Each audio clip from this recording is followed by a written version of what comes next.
resistance or support until 39 level. It's probably different on, nope, that looks like it's it. Like 1340 probably is the next big sell point. Let's take a look at gold. Gold had a pretty amazing week. It's definitely gonna cool off and probably retest 186 maybe.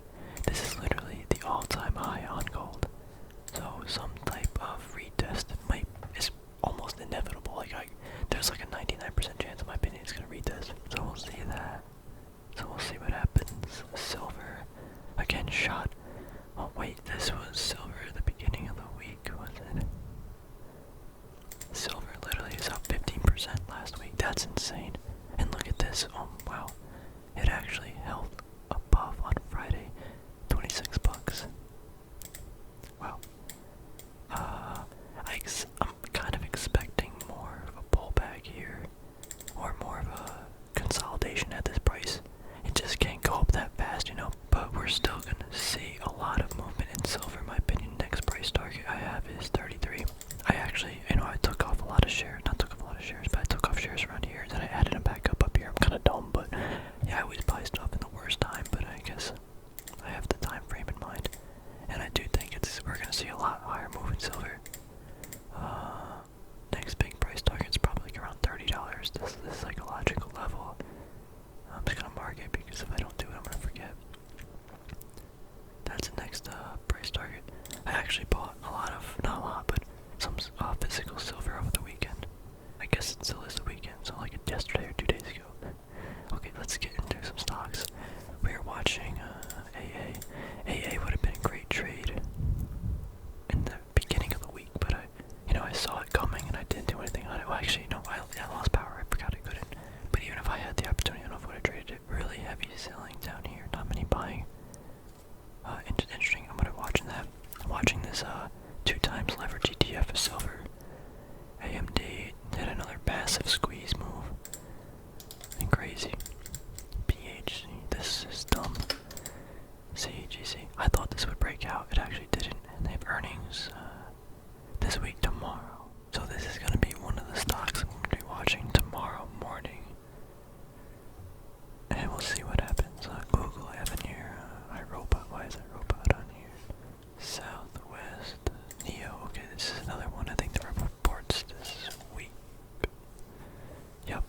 interesting. Look at this.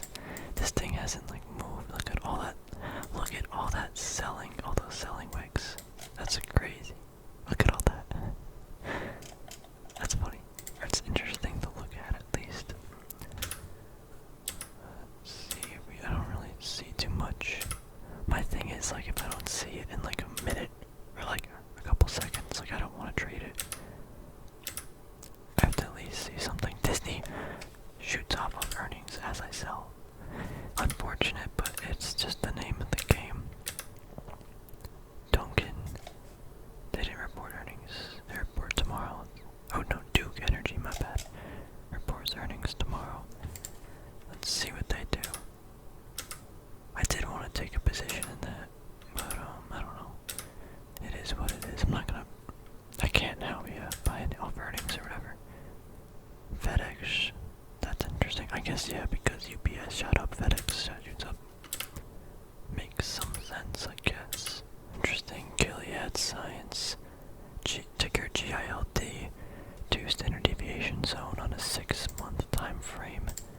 It's a farm company. Huh. This could be an interesting, like, swing trade kind of play. That did miss really hard on earnings, but I don't know. I don't really care about this, or to look further into that. What is it? Barrick Gold reports tomorrow. Let's check that out tomorrow morning. Goldman Sachs.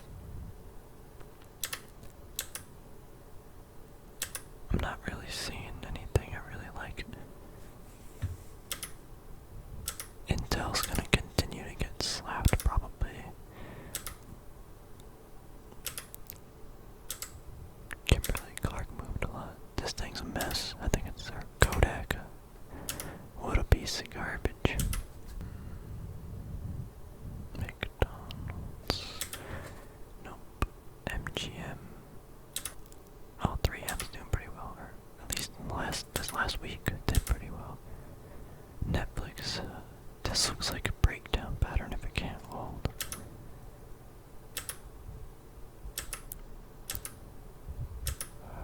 So I'm not seeing anything. This is interesting too. Heavy selling candles.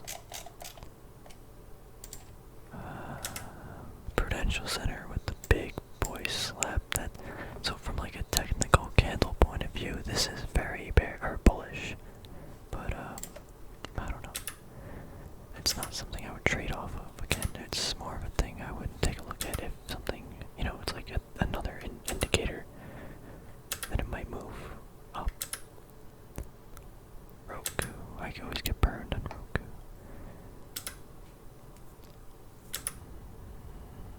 SeaWorld, is that going to report?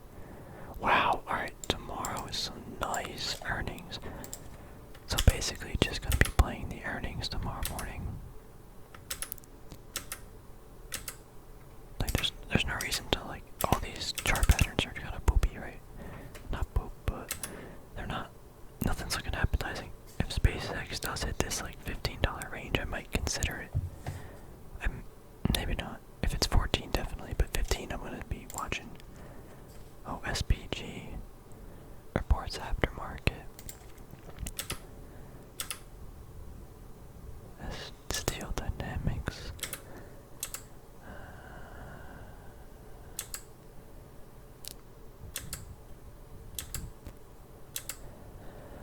Yeah, I think, Tesla, I haven't looked at this in a while. Well, it doesn't look like people want it above 1530. That's what it looks like. A lot of buying wicks at 170 to 173 about, roughly. Take 2 interactive.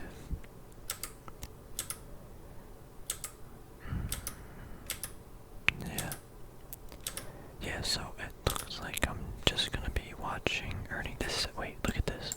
Wait. Oh, let's watch this. I gotta look more into this. Look at this. Bounce, bounce, bounce, bounce. Each time there's a bounce, there's a little bit less movement. That time it looks pretty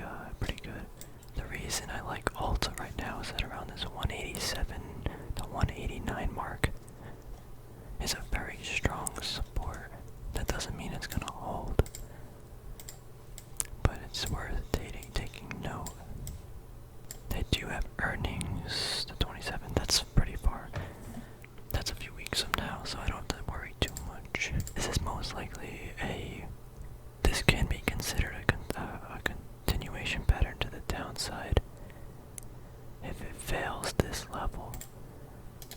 But I think if it, if it holds this, there's some heavy buyer at this point. Yeah, I'm gonna watch that actually. Let's put it on notes on the list. We'll see what happens there. UPS, Visa. Oh, Verizon kind of shot up a little bit.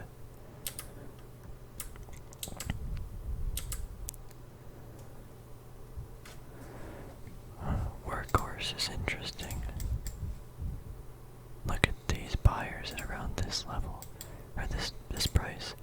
At about $14, $14 to $15 people are buying.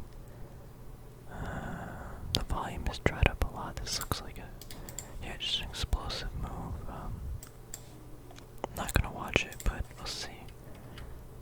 Walmart reports in a few weeks.